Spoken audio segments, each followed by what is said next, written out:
Kita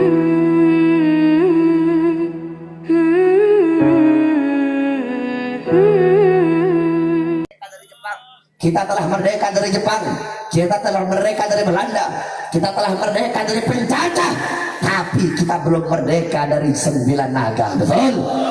Kita masih dijajah ekonominya, kita belum merdeka dari para koruptor, belum merdeka dari para pemerintah kotor, belum merdeka dari para pejabat. An-Nabi sallallahu alaihi salawatullahi alaihi. Bismillah wassalatu wassalamu ala rasulillah Muhammad ibn Abdullah wa ala alihi wa sahbihi wa man walah. Yang saya cintai, yang saya muliakan, guru kita Al-Habib Ali Zainal Abidin, pemerintah, tokoh masyarakat, wabil khusus hadirin hadirat, bapak-bapak, ibu-ibu, khususnya sekalian, umat baginda Nabi besar Muhammad yang selalu dimuliakan oleh Allah Subhanahu wa taala. Saudara-saudara sekalian yang dimuliakan oleh Allah, qala Rasul sallallahu alaihi wasallam, hubbul watan minal iman. Nabi Muhammad sallallahu alaihi wasallam bersabda, cinta tanah air sebagian daripada iman. Betul? Berarti kalau ada orang yang menyia-nyiakan tanah airnya, kalau ada orang yang tidak mencintai tanah airnya, ada orang yang mengaku Indonesia tapi tidak mencintai Indonesianya, berarti bohong, berarti itu orang tidak punya iman kepada Allah Subhanahu wa taala. Saudara-saudara, kita duduk pada malam hari yang mulia ini dalam rangka menyambut 17 Agustus, yaitu kemerdekaan Negara Kesatuan Republik Indonesia. Saudara-saudara, Indonesia merdeka berkat perjuangan para ulama, berkat perjuangan para habaib, berkat perjuangan para kiai, berkat perjuangan para santri, berkat perjuangan para pahlawan. Perjuangan mereka lah yang menjadi sebab, yang menjadi awal bagi terbukanya pintu gerbang kemerdekaan Indonesia.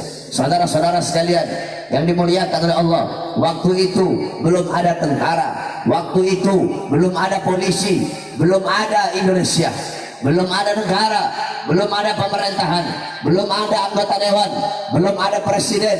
Yang ada para ulama, para santri, pondok-pondok pesantren, majelis-majelis taklim, majelis-majelis ilmu, para kiai, para ulama, para santri. Mereka berjuang, mereka bersatu untuk mengusir para penjajah dari tanah Indonesia. Saudara-saudara, ulama dan santri terdahulu, malam mereka pegang pulpen, malam basah diri mereka dengan air mata kerinduan kepada Allah. Itu malam mereka pegang pulpen, malam mereka pegang pena, malam mereka pegang kitab, malam basah dengan air mata kerinduan kepada Allah. Siang mereka tidak pegang kitab, siang mereka tidak pegang pena, siang mereka bukan basah dengan air mata, siang mereka memegang pedang, bersimbah darah, mengorbankan jiwa dan nyawa demi kemerdekaan Republik Indonesia. Saudara-saudara,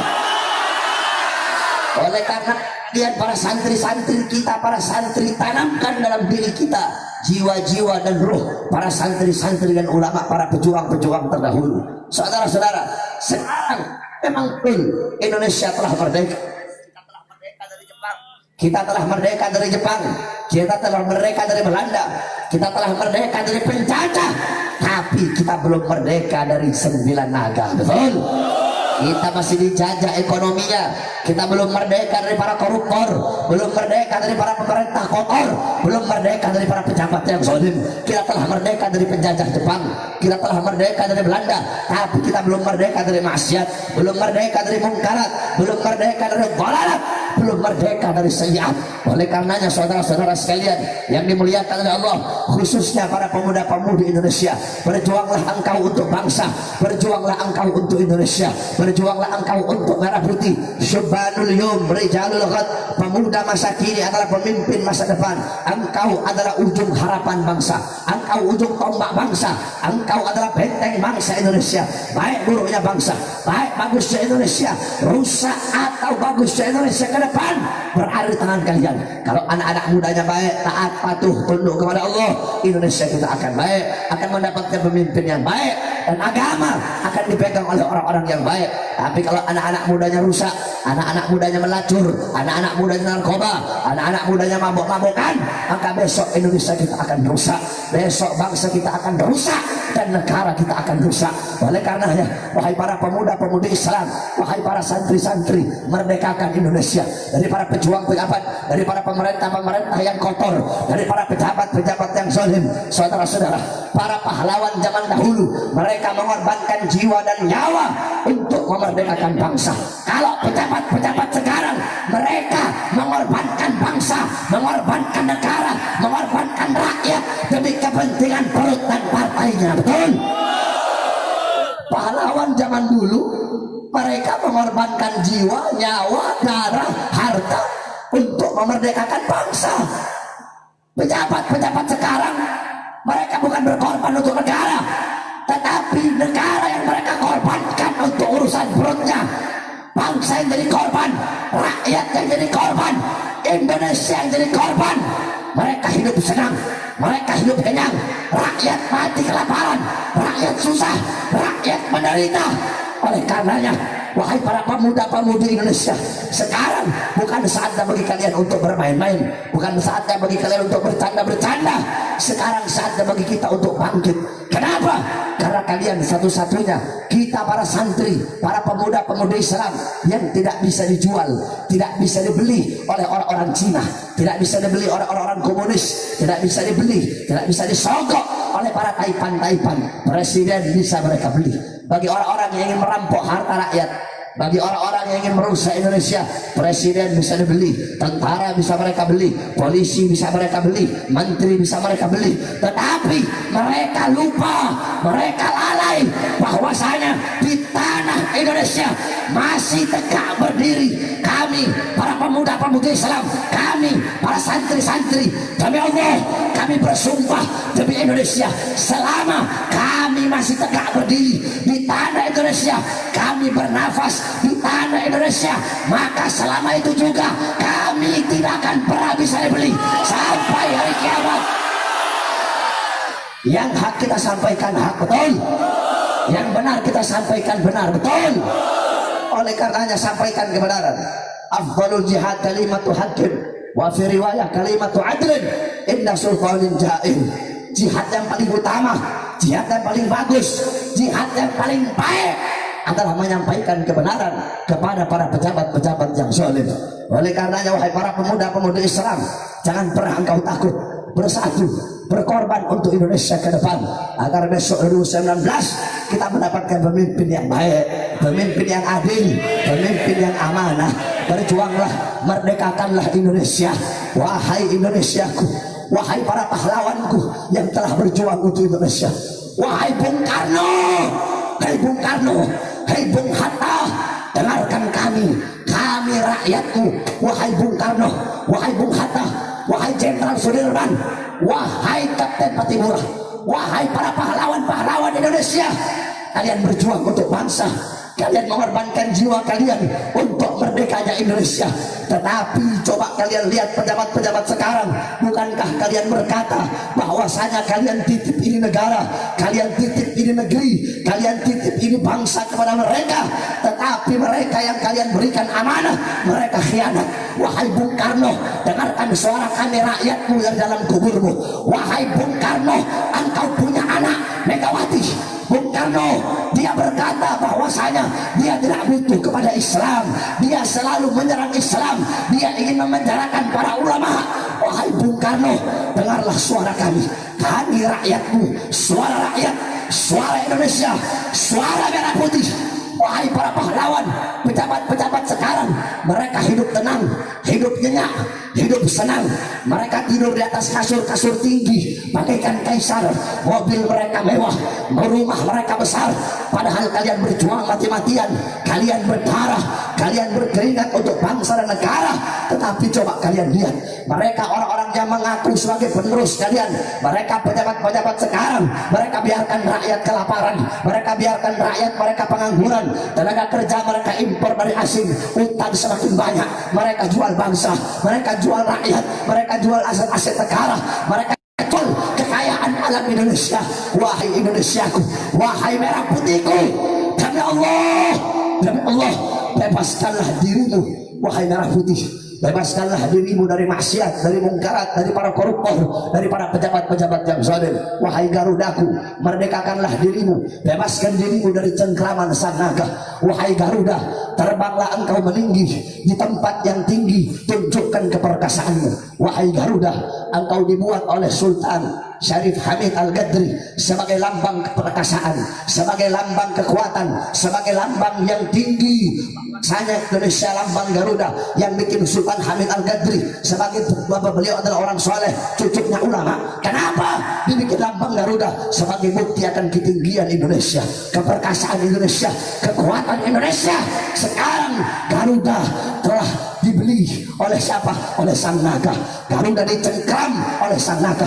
Oleh karenanya kita pemuda-pemudi Islam harus kita bebaskan Garuda kita, Indonesia kita, merah putih kita dari para taipan-taipan kotor yang bisa membeli aparat-aparat pemerintah. Wahai merah putihku, wahai merah putihku, kami anak-anak bangsa, malam hari ini kami merayakan 17 Agustus. Kami bersumpah demi Allah, selamat darah kami masih merah, tulang kami masih putih, merah putih. Maka selama itu juga kami akan terus berjuang, mengorbankan jiwa dan nyawa kami untuk bangsa dan rakyat Indonesia. Saya tanya semua pemuda-pemudi Islam yang hadir di sini, siap hancur demi Indonesia? Jawab yang keras, siap hancur demi Indonesia? Siap binasa demi Indonesia? Siap susah asal bangsa senang? Siap susah asal bangsa senang? Siap jatuh miskin asal bangsa kaya? Siap jatuh miskin asal bangsa kaya? Siap mati asal bangsa hidup? Siap berdarah? Siap hancur? Siap berkorban? Allahu Akbar! Allahu Akbar! Indonesia merdeka! Merdeka! Merdeka! Merdeka! Seperti inilah cara mengenang jasa pahlawan. Seperti inilah cara merayakan bersyukur dengan hari kemerdekaan. Ini banyak orang-orang sekarang mengenang jasa pahlawan gini doang. Baca Fatihah, tahlil, baca Yasin, Al-Fatihah ila Ruh Jenderal Sudirman, Siril Fatihah. Begitu mengenang jasa pahlawan, bukan gini doang. Oleh karenanya saudara-saudara, ini Indonesia merdeka karena para ulama, betul? Bahkan sampai bendera merah putih. Kenapa sampai sekarang kalau 17 Agustus bendera merah putih dipajang di depan rumah? Kenapa? Pertama kali itu adalah Al-Habib Ali bin Abdullah Habsyi Kuitang. Habib Ali bilang sama muridnya, lihat, Soekarno telah memproklamirkan kemerdekaan Indonesia. Coba lihat benderanya warna apa? Merah putih, Beb. Maka Habib Ali Kuitang berkata, sebarkan kepada seluruh masyarakat Jakarta untuk mengibarkan bendera merah putih di depan rumahnya masing-masing. Guru Mansur Tambora, beliau kibarkan bendera merah putih. Beliau ulama sepuh zaman dulu, keberaniannya luar biasa. Waktu Jepang menjajah Indonesia, ketika itu saudara-saudara, banyak dari para ulama ustadz kiai yang disuruh nyembah matahari. Semuanya nurut, kalau enggak bakal dibunuh. Tetapi ada dua ulama disuruh nyembah matahari, tetap gak mau nyembah. Sampai-sampai dua ulama ini ditaruh pedang samurai Jepang yang tajam di sini. Tetap mereka gak mau menyembah matahari. Siapa dua orang itu? Habib Salim bin Ahmad bin Jindan dan Guru Mansur Tambora. Sampai-sampai dalam riwayat manakibnya Habib Salim, ininya kegores karena ditaruh samurai di sini. Ayo sembah matahari. Tetap mereka tidak mau menyembah matahari. Habib Ali Kuitang memerintahkan agar semua orang rakyat Jakarta khususnya dan umum untuk meletakkan, mengibarkan bendera merah putih. Habib Ali bin Husain Al-Attas, beliau orang susah, ulama yang zuhud, beliau kibarkan bendera merah putih. Cuma nggak punya bendera merah putih, beliau ambil sorbannya warna putih. Dicari-cari sorban merah nggak ada, adanya gordeng, diambil tuh gorden merah, dijahit jadi merah putih, dikibarkan depan rumahnya. Habib Salim bin Jindan, depan rumah ditaruh merah putih. Datang orang tanya, Habib, ngapain kok taruh bendera merah putih? Udah, kamu jangan banyak tanya, ikut pakai taruh bikin bendera merah putih depan rumah kamu. Begitu besar perjuangan mereka, begitu luar biasa pengorbanan mereka untuk bangsa dan rakyat Indonesia. Indonesia merdeka sebab mereka, sebab para ulama, sebab para santri. Tetapi sekarang mereka para pejabat-pejabat zalim, pejabat-pejabat kotor yang merasakan menghirup kemerdekaan dengan sebab perjuangan para ulama, justru mereka menangkap para ulama, menghinakan para ulama. Oleh karenanya ini Indonesia negeri keramat. Di dalam perut Indonesia, ditanam dalam perut Indonesia banyak para wali-wali Allah yang terkubur dalam perut Indonesia. Makanya Indonesia, kalau ada yang mau hancurkan Indonesia, akan Allah hancurkan lebih dahulu. Ada yang mau macam-macam sama Indonesia, akan Allah hinakan lebih dahulu. Mudah-mudahan Allah jadikan Indonesia negara yang baik. Allah berikan pemimpin yang baik, pemimpin yang adil. Amin amin rabbal alamin. Terakhir, sebelum saya tutup, sedikit ingin saya sampaikan. Kemarin ada seorang ustadz-ustadzan, saudara-saudara. Ustadz goblok, ustadz bodoh, ustadz tolol. Sekarang banyak ustadz instan namanya. Tahu? Ustadz Tobi, ustadz Supermi, bukan ustadz duit, ustadz Supermi. Tahu Supermi? Mie instan, godok 5 menit jadi mateng. Nah, banyak yang begitu. Pondok sebulan dakwah, banyak yang begitu. Akhirnya jadi sesat orang. Saudara-saudara, orang itu, orang belajar, salah satu syaratnya tulu zamanin, waktu yang panjang. Ya, jadi harus jangan jadi ustaz-ustaz instan yang ngomong. Oh, akhirnya kayak kemarin tuh. Wajadaka dhalam fahada, Allah menemukanmu dalam keadaan sesat. Jadi teh Muhammad itu sesat. Jadi kalau bikin maulid itu berarti lagi mengenang. Berarti kalau bikin maulid besok pakai soninya lagi tuh, kan itu songnya dulu. Besok kalau apa? Berarti kalau lagi bikin maulid berarti itu lagi mengenang kesesatannya Muhammad. Saya tanya, kacau tidak? Kacau tidak? Jawab apa jangan? Jawab apa jangan? Jawab apa jangan? Kemarin saya udah buka 6 kitab tafsir.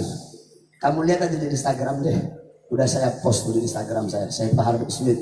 Tafsir pertama, tafsir kedua, ada 6 tafsir yang menjelaskan tentang ayat wa wajadaka dhalam fahada. Sedikit saya jelas. Yang pertama, dalam kitab tafsir Harul Muhit yang dikarang oleh Al-Imam Abu Hayyan Al-Andalus.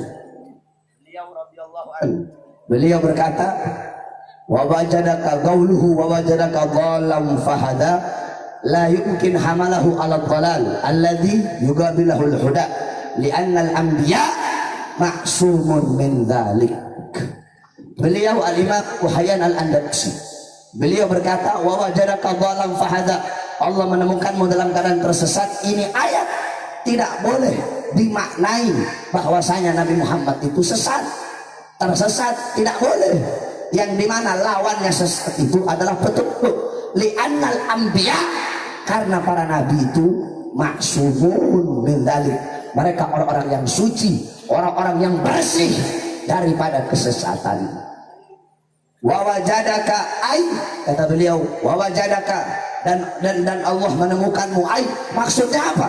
Wajada rahtak, Allah menemukan sukumu, Allah menemukan bangsamu. Dhalan, maksudnya dhalan ai fahadahu bika, mereka yang tersesat itu sukumu, bangsamu yang tersesat, fahadahu bika, dan Allah memberikan petunjuk kepada sukumu, bika, melalui engkau ya Muhammad. Begitu, itu tafsir yang pertama.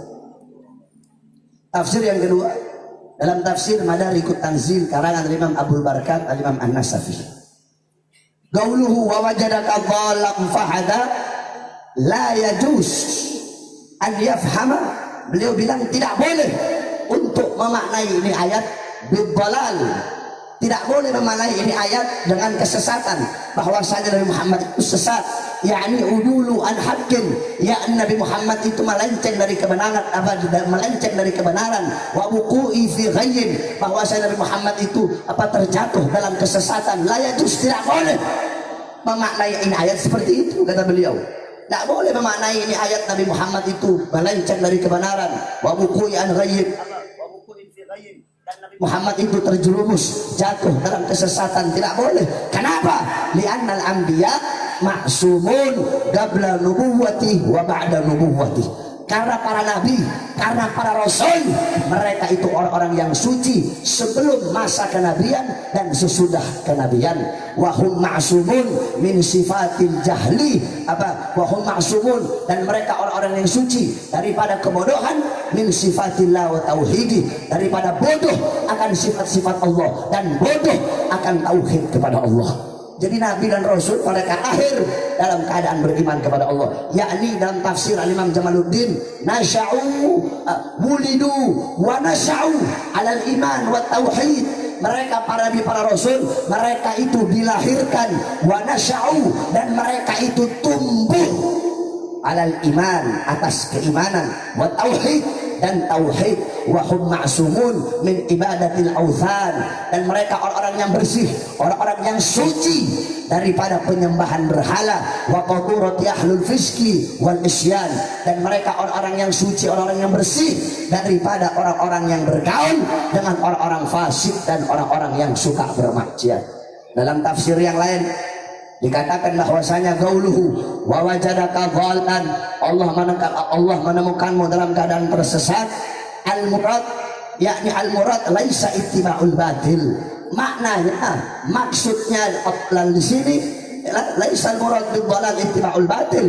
Bukanlah maksud sesat di sini nabi itu mengikuti kebatilan, bukan. Li'anal anbiya ma'sumun minal isyraq.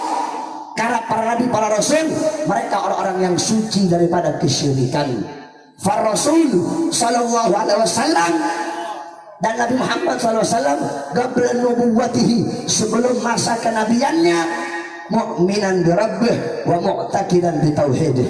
Nabi Muhammad adalah orang yang telah beriman kepada Allah sebelum datang kenabian. Beliau telah beriman dan beliau adalah orang yang memegang kuat keyakinan tauhid kepada Allah Subhanahu wa taala. Dalam tafsir yang lain, qaul wa wajadaka dhalan, yakni wa wajadaka khamilan la tu'raf wa la tudhkar. Yakni Allah menemukanmu wahai Muhammad dalam keadaan khamilan. Tahu khamilan?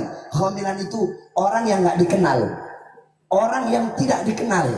Yakni Nabi Muhammad dulu nggak ada yang kenal siapa Muhammad di zaman itu. Yakni wajadaka khamilan, Allah menemukanmu dalam keadaan engkau tidak dikenal. La tu'raf, kamu tidak diketahui, nggak dikenal. Wala tuzkar, nggak ada orang yang ingat kamu, nggak ada orang yang nyebut nama kamu, tidak ada orang yang kenal kamu. Fahadahu, kemudian apa? Fahadahum, kemudian Allah memberikan hidayah kepada mereka. Fa'arafuka, sehingga mereka mengenal kamu. Itu dalam tafsir yang lain.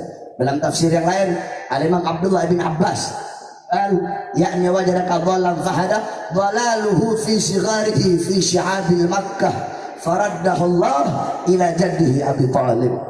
Maksudnya sesat di sini Nabi Muhammad di masa kecilnya beliau pernah tersesat fi syi'ab. Syi'ab itu jalan yang naik, itu syi'ab, jalan bukit, jalanan yang berbukit. Syi'ab namanya itu. Fi syi'abil Makkah, di jalan bukit Makkah. Kamu Nabi pernah hilang di situ.